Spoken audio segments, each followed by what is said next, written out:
Several pages, very impressive. Dr. Catanese, Anthony James Catanese, PhD, FAICD, President and Professor of Business, joins us tonight with his beautiful wife, Sarah Catanese.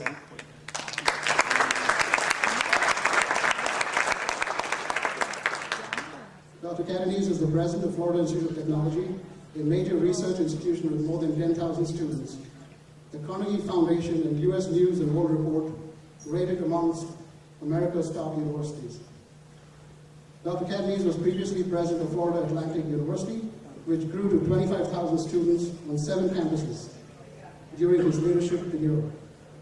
He was the provost of Pratt Institute in New York City, dean of the College of Architecture at the University of Florida, dean of the School of Architecture and Urban Planning at Wisconsin, Milwaukee, associate dean of engineering and environmental design at University of Miami, professor and director of the Center for Planning and Development at Georgia Institute of Technology. Dr. Catanese also was a senior Fulbright professor at the Pontificia Universidad Javeriana in Bogota, Colombia. He holds a bachelor's degree from Rutgers University, a master's from New York University, and a doctoral from the University of Wisconsin-Madison. A prolific writer, he has published 13 books, 18 chapters in books, and more than 100 articles and monographs. A member of the College of Fellows of the American Institute of Certified Planners, Dr. Catanese previously maintained a private practice in design, planning, and development. His public service includes an appointment by President Jimmy Carter to the National Urban Policy Task Force. He also served as chair of the Milwaukee City Planning Board and the Gainesville City Planning Commission. Dr. Catanese is the chairman of the Independent Colleges and Universities of Florida.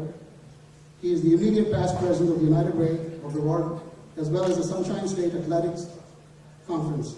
The recipient of numerous awards, the most recent of which include the Chief Executive Leadership Award from the Council for the Advancement and Support of Education, Trailblazer Award from Rotary International, Diversity Champion Award from the Urban League, Outstanding College President's Award, Golden Eagle Award from the Boy Scouts of America, and the Junior Achievement Hall of Fame. Please welcome, ladies and gentlemen, Dr. Anthony James Catanese.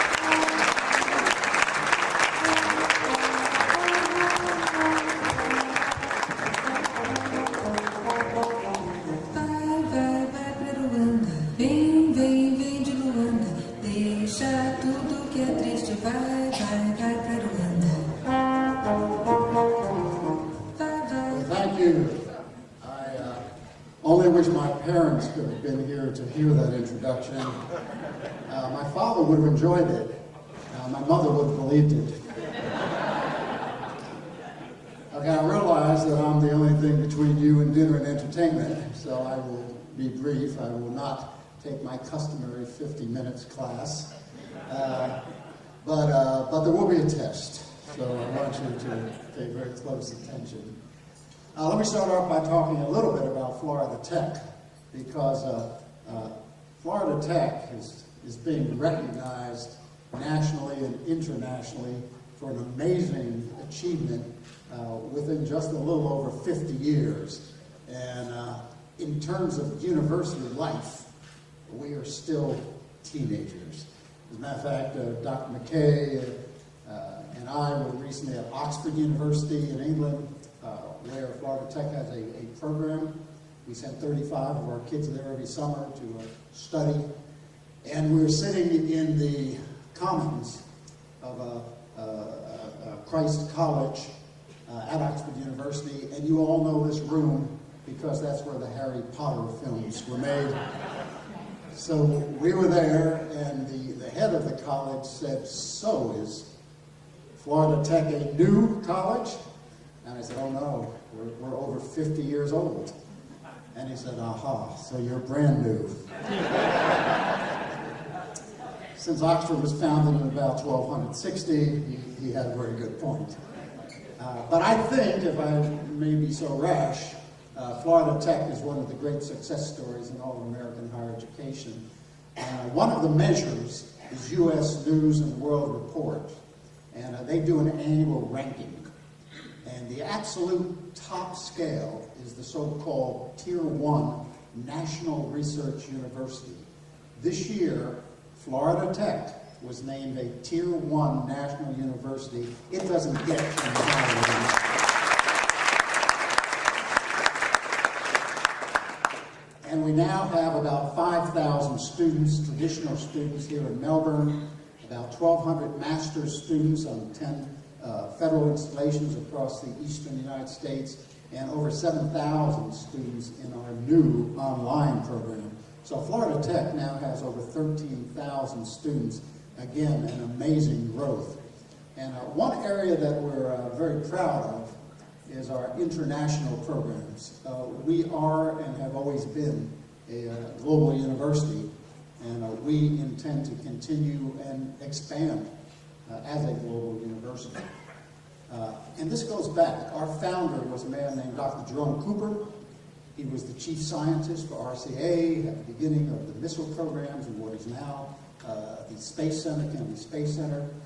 And he had a very interesting history. During World War II, he was with the Office of Strategic Services, the predecessor of the CIA, stationed in India as part of the Burma, China, India campaign. And from the very beginning of our university, we've had this very close connection with India. As a matter of fact, today, the largest single group of international students come from India.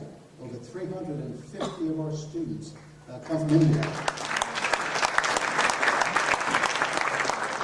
And we estimate that we have about 2,000 alumni who are Indian or Indo-American folks, including Glad Kurgan, by the way, one of our outstanding graduates. And it was kind of interesting. We went to an alumni meeting in Silicon Valley, south of San Francisco, and there were about 250 of our alumni there. They were all Indian. So we apparently are a pipeline to Silicon Valley, as well as Research Triangle and other great research centers. But now we're finding that more of our kids are going back to India, so it's no longer just that they want to come here and live in the United States. A lot are returning as India develops as an economic giant. And I got to spend, in fact, my first couple months here, I got to spend quite a lot of time with our Indian students, a very long time with them.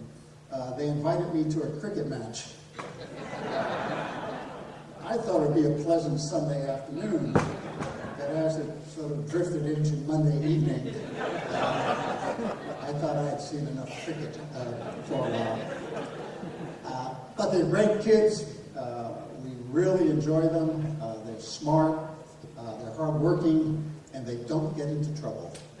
Very important characteristic. We have some outstanding faculty, or Indo-Americans or Indian, and some of our best faculty come from India or have a connection to India. So we have a long connection with India, and our connection with Bimda, I hope will grow, because we do have a pre-medical program. Not too many people know that.